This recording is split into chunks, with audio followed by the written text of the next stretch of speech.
you that. Because if God is love, how do we make Jesus? If anything, you're supposed to be giving me Jesus. That's how you show me love. Hello, somebody. I know it's going to get quiet in here because some of y'all done use that word to get what you want. Whether it be from one of my kids, I ain't talking about, one of my kids got it bad. When they need something or want something, they'll notify me that they love me the week before they ask for it. So when I get a sporadic, I was just thinking about you, I love you. When I get that call, I'm counting, okay, I got like 6 days before you call back. And, I need you. Yeah, I knew it would come. You cannot love based on a condition. Amen. You cannot love based on a condition. Okay, love. Here it is. For God so loved the world that he gave. Think about that. He so loved that he gave. Yeah. When you love, Yeah. remember the thing like this, when you love, you Yeah. Amen. Amen. There's a difference in giving and letting borrow. Amen. Mm-hmm. I gave them some money and they ain't gave it back yet.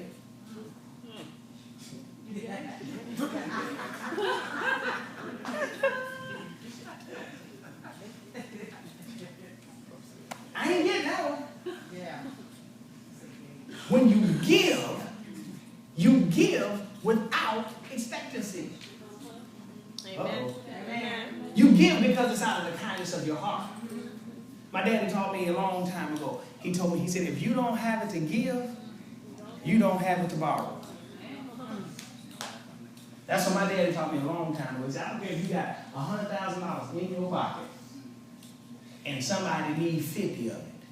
If you don't need that 50 back by tomorrow or next week, you ain't got it. Amen. He said, why? Because you're just going to tarnish a relationship over $50 because somebody didn't give it back. He said, now when you got it to give, you lay it on them heavy. And you walk away. Yeah. Not ever reminding them what you've done for them. Because then you know you've done it out of the goodness of your heart. Amen. Now, for God so loved the world that he gave his only begotten son, the only child he had. I love you so much, I am going to, thank you, God, I am going to give you me. I love you so much, I'm going to come off my throne, wrap myself up in flesh, and I am going to give you all of me. You can love me, you can talk about me, you can lie on me, you can slap me, you can beat me, you can deny me, you can kick me, you can crucify me, you can do all of these things to me, but because I love you, I am going to give you all of me. Amen. Even when I'm on the cross, I'm going to have compassion and forgive you. When I say, Father, forgive them, for they know not what they do. Now watch this. If God, if Jesus Christ was God, when he was on the cross, when he said that, who was he talking to? Come on, talk to me. He was talking to himself. Jesus, you got to forgive them. They don't know no better. That's the same one I fed. That's the same one. That's one of the 5,000 that came to me crying. And they down there spitting on me. Forgive him, forgive him, forgive him. He don't know no better. He don't know no better. He don't know no better. Bless him. Keep him. They stabbing me in the side. Bless him. Keep him. I'm bleeding. Bless him. Keep him. Bless him. Keep him. Jesus, keep your head on. Keep your head on, because if you don't do this, they go all die and go to hell. I got to go through this. I love them that much because I have to do this because I love them.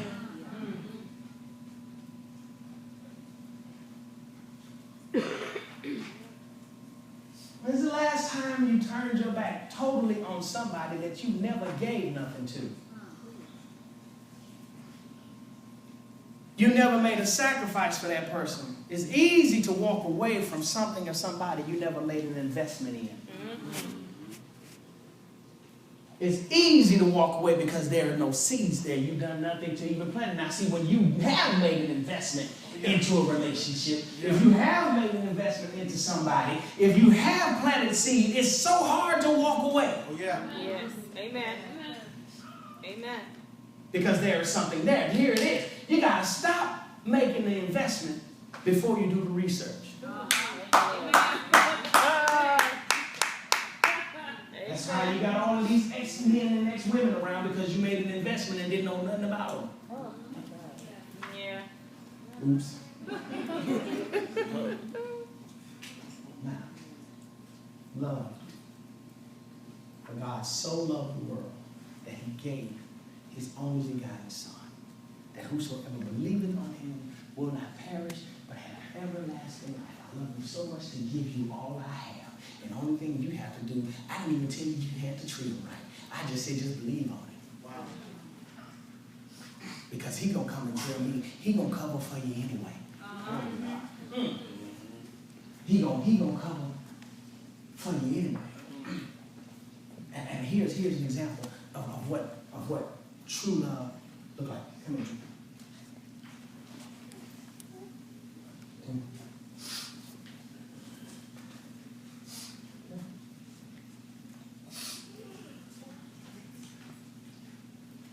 Daddy, Father,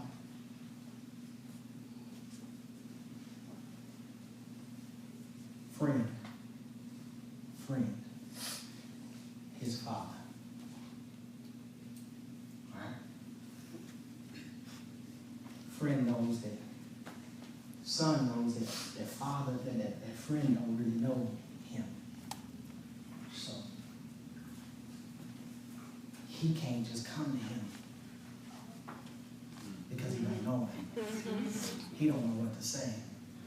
He don't know the sweet spot. He don't know how to bat his eyes a certain way. He don't know the worship song. He don't know. He just comes and just saying, let me have it. And his response is, turn away from me. I never knew you. I don't know who you are. But here's son. Intercession. Right here. Talk to me. This is what I need. This is what I need. This is what I need. You know what? I have a father. My father has all these things that you have need of. But I need to go talk to him because I know how to get his attention. I know what to say to him. So let me do that. You lay back here in the cut. Your father do that for you. My father loves me. He trusts me. All right? So this is what I'm going to do. Okay, now he knows what he needs. He goes, Father, Daddy, look. Serious point. Serious. Don't get distracted. Do not get distracted. Do not get distracted. This is what I need. He's honest with his father. He knows that the father knows this ain't for you because I already know what you got. But say, well, look, Father, look, I have a friend that needs this, and this. He didn't necessarily know how to ask for it. And if you give it to me, that's why it's dangerous to be an intercessor. Because you're standing in the gap. And you're saying, if you give it to me, I will make sure that they get it. So therefore, whatever storm was going to hit him is going to now hit him. Why? Because he's carrying the gift. He's carrying the love. Why? What love? The love that he got from his father. Give it to me, and I will give it to him. He says, fine. Why? Because I trust you with it. He goes, he gives it to this one, and said, my father gave me this to give to you. Now, you need to go talk to my father yourself. I don't know your father. Well, let me show you. Come here. Together. Daddy, this is the person that I borrowed it for. This is this person. This is that person. Daddy, friend, y'all meet. How are you doing, sir? Do you understand? There takes an intercessor, somebody that has a true love connection with God in order to access God. So therefore, I know how to act like God. Why? Because I spend time in his presence. So to be able, to be able to hate somebody and hold a grudge against somebody, especially somebody that is a blessing to your life, is not an attribute of God. It's an attribute of the devil. All right. So whose spirit are you really carrying around when you wake up and somebody come across you and you just can't stand it?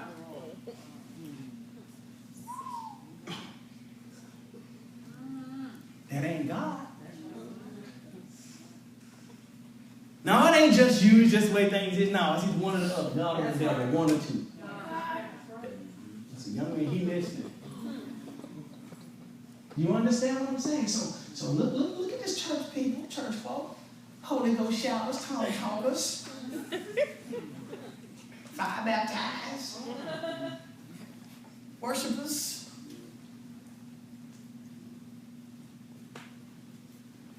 If God, you cannot love somebody just because you know them. Right. If anything, the more you know a person, the unsupernatural way is to not love them. You right. But it takes supernatural love to love somebody you know everything about. Amen. Amen. Amen. Amen. So now, when you tell somebody you love them, what are you telling them? I give you God. And when you tell a person, I give you God, you just put yourself on a pedestal. That means I'm going to be godly in everything that I do concerning you.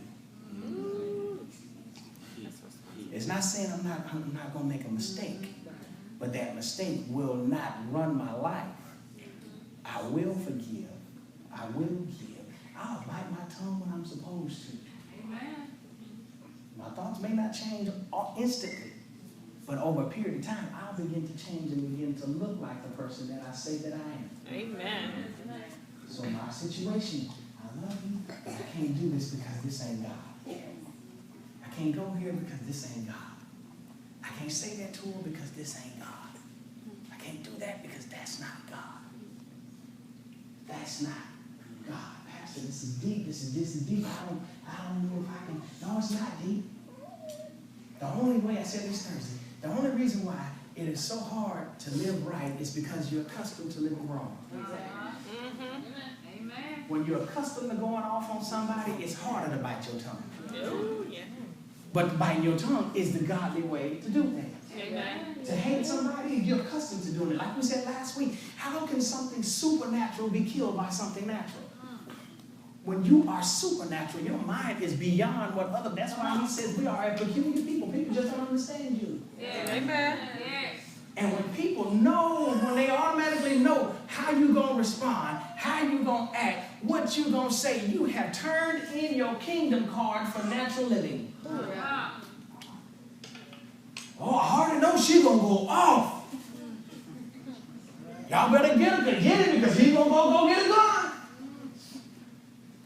But then when something happened to you and then you don't do that, it's like, man, if that was me, I would have. We ain't on the same level. Oh, yeah. Yes. I got supernatural love. Now, I may go home and punch a couple of walls and pray real hard.